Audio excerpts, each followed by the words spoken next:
Steelers Nation, what happening? Steelers Nation, what is going on? Welcome to the latest epidicion. Welcome to the latest episode of the Steelers After Play, Week 5, Steelers versus the Ravens. And I will be quick today. I have family here, have my brothers here, Raven fans and whatnot. It was a wonderful game to watch. And you guys see the title already. Y'all see the title. I have no faith in this team. And I will tell you why in just a moment. But yes, this is going to be a very quick one, a 10-minute one. I will start that timer right after I say hello to some of the early commenters. We got to do that early and often. D-Mac, Joshua Shields, Vista Light, Wave Dave, Rajon 39, Eric Walker, Mark Malone, 2 Cents, 55 Porter, Boss Una, Marlon Nicholson, he says abysmal. Oh yeah, this was a tough one. Who else? Hello, Lanisha in the building, fellas. Y'all know we take care of our lady listeners. Say hello, be polite, respectful, all of the above. What's going on, Lanisha? Happy to see you. Dietrich Bundick, CT Pittman, and look at this. Look at this already. Already, as the show has just begun, we have a donation. So round of applause.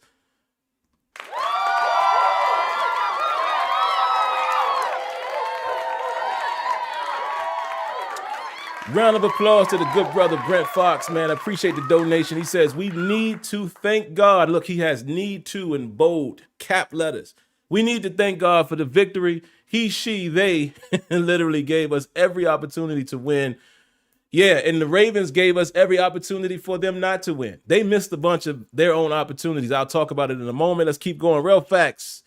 Who else? Kaja Mebanso. I don't know if I'm saying that correctly. Forgive me if I'm not. Susie M. Another female listener. Appreciate you. We love female lovely ladies of the Steelers Nation, man, because they are very knowledgeable. Fellas, again, take care of them. Be respectful. Walter Worthy, Leonard Green, Mr. Fleetwood.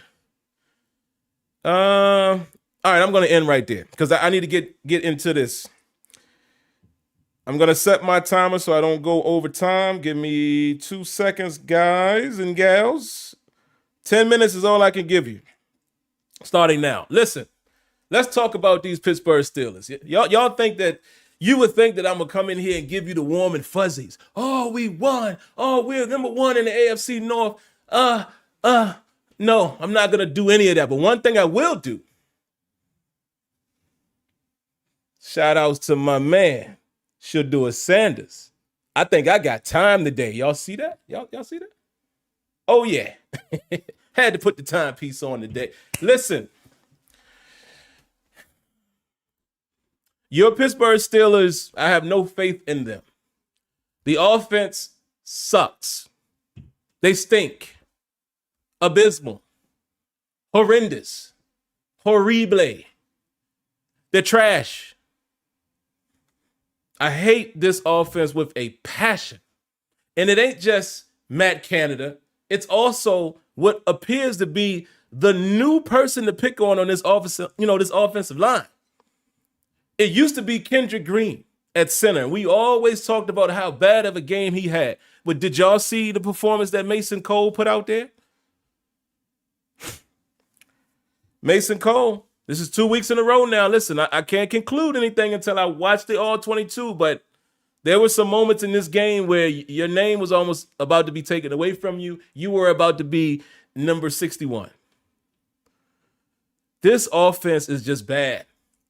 Matt Canada decides to come to life in the fourth quarter. He finally runs some different type of route combinations. But let me tell you this. Even on the George Pickens touchdown, 41-yard strike, it was a fly pattern. Have you guys noticed that when I show you the film, we run the same concepts route-wise over and over and over again? Fly pattern, deep comeback, curl route. There's no trickery. There's no dynamics to our offense. It's very easy to defend us on third down. And we showed it once again today until the fourth quarter. The Steelers didn't cross the 50-yard line until I think the fourth quarter.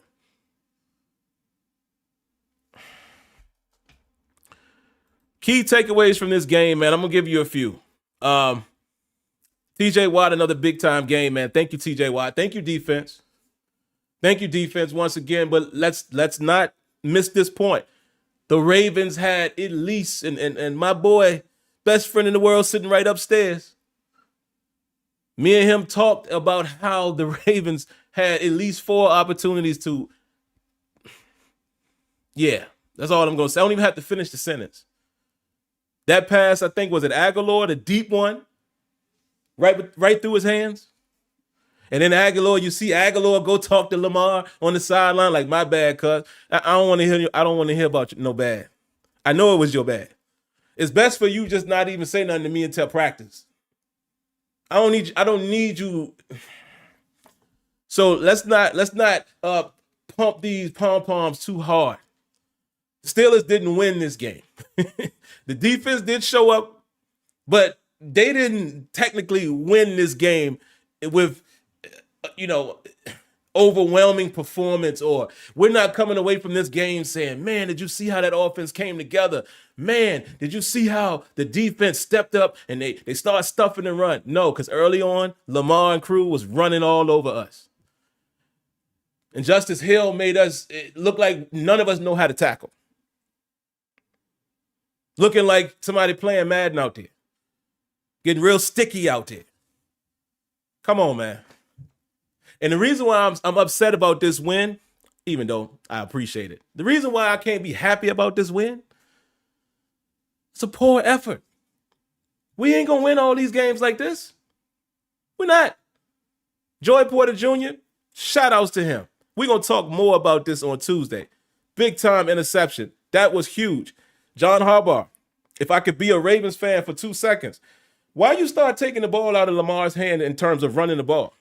I recall there was a 4th and 2 that the Steelers turned you over.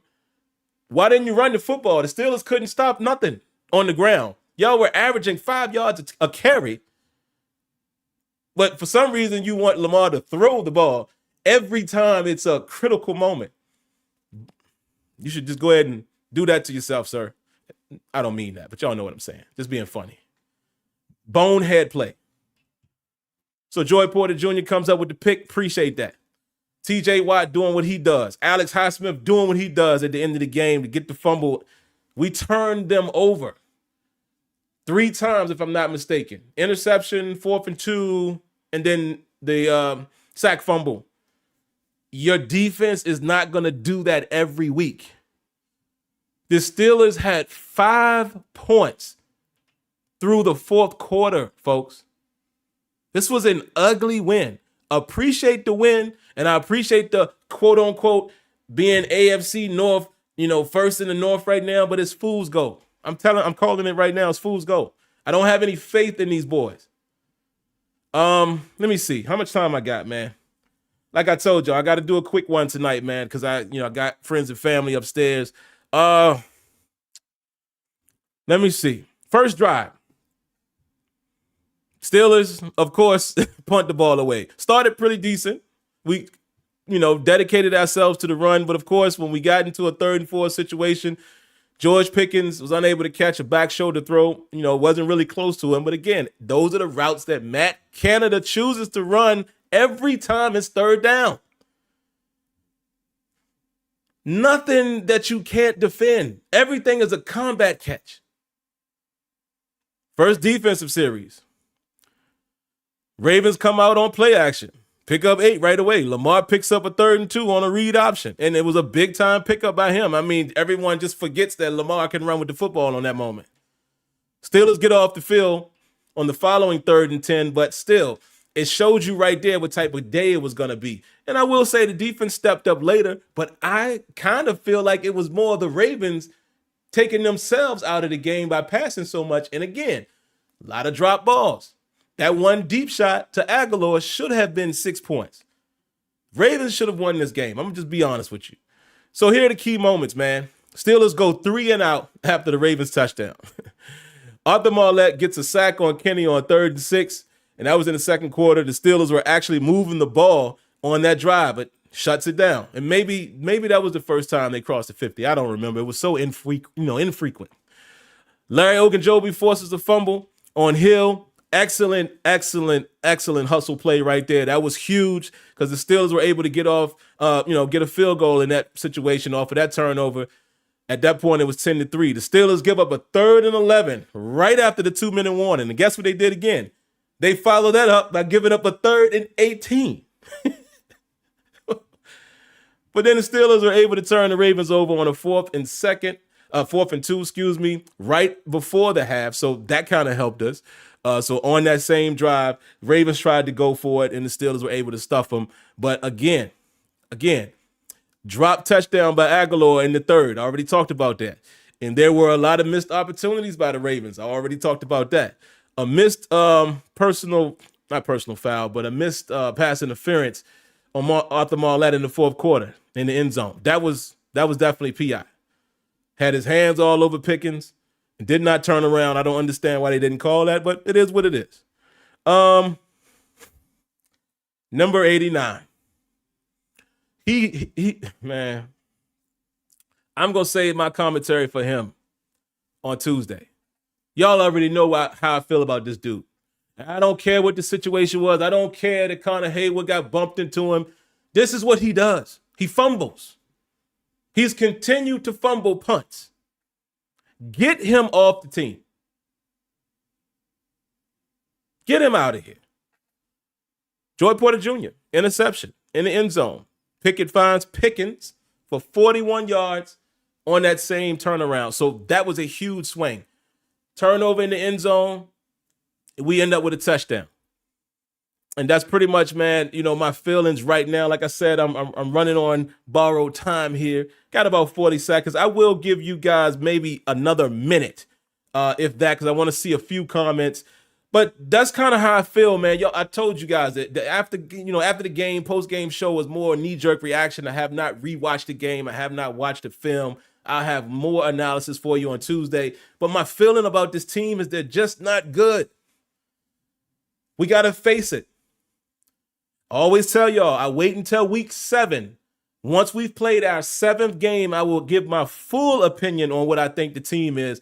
But today, they don't show me any reason to have faith in them.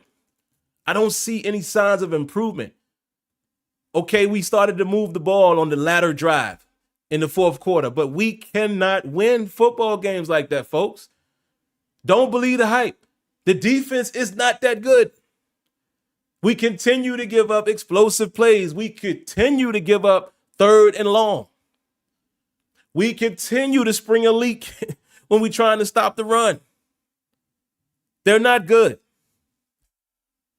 So, like Tomlin always says, hey, it's better to fix things when you're winning rather than when you're losing. Okay, facts. But I don't have any faith today that this team is going to be any better. This offensive line, I've seen Broderick Jones on his butt.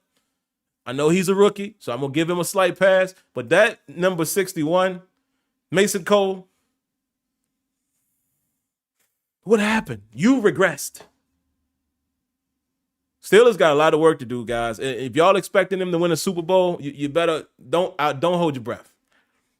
They got a lot to do. They gotta really invest in this offensive line. And we're never going to see Kenny Pickett flourish behind his offensive line as it is today, as well as the assistance of Matt Canada and his lack of creative self. Kenny had some moments today. Great strike to Pickens. He had some moments today, and he had some bonehead moments today. I saw another moment or two where he's bailing out of the clean pocket. Steelers got problems, man. All right. Literally. Hey, Siri. Set a timer for 2 minutes. I got 2 minutes in the chat. What y'all got? Let's see what y'all got in here. And we gonna get to it on Tuesday. Knight Rider says Kenny is dog doo-doo. Lagoon Tours, what's up, man? I ain't seen you in a while, man. How you been? He says they will die of suffocation And if they waiting on a Super Bowl from this crew, I'm telling you, man. Oh, one thing I did want to say. Here's a real question I got for y'all. This is how I be getting y'all sometimes. Because I told y'all, as professional athletes, as someone who's played sports, I don't believe in that whole, oh, the coach didn't have them ready to play, or the coach had them ready to play. I don't believe that. We was ready to play every game I played. We just lost or we won. So how do y'all feel about today? Did Tomlin have them ready to play? Being is that they won, but they didn't look good? Answer that riddle. Which side of the fence do you fall on? Huh?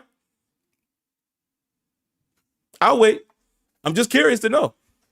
Let's see what y'all got. Loris Holcomb says, young team learning how to win. The team is defensive based with Boz winning it late, but that ain't going to carry over. Bernie McCluskey says, hi, Sim. Love some TJ and Highsmith. Yes, indeed. As do I. As do I. Thank you, Debbie. Debbie, I think Debbie gave a real answer. What's up, Debbie? How you doing, Debbie? Everybody make sure you say hello to the ladies, man. Yes, she says no. And I respect the opinion because Debbie typically sticks with her opinion. But I'm telling you, it's a whole lot of y'all in here that's flip-flop, man. Y'all are some flip-floppers, boy, I swear. Dan Matt says, good win and still fire Canada. Here, here. I'm with you, buddy. Well, there's my alarm. I got to go. I love y'all, but I got to leave y'all. Got to go chill, relax, have a good time with my family, man. And listen, to wrap this up, ugly win, very lackluster win, disappointing win as far as the way the offense looked as well as the defense looked at times. This team does not show any improvement. The Ravens lost this game because they had numerous opportunities to win it. And that's just how it is. All right, I'm going to get out of here, man. Before I go, y'all, make sure y'all do this right here. Hit the like button. Subscribe to the channel. Turn on those notifications so you know when I'm live and streaming. And outside of that, man, I appreciate you tuning in. Have a great day. God bless. Good night. And I got time today. I got time. Still a time. All right, man, I'm out of here. Catch y'all in the next one. See you Tuesday, 8 p.m. Eastern time.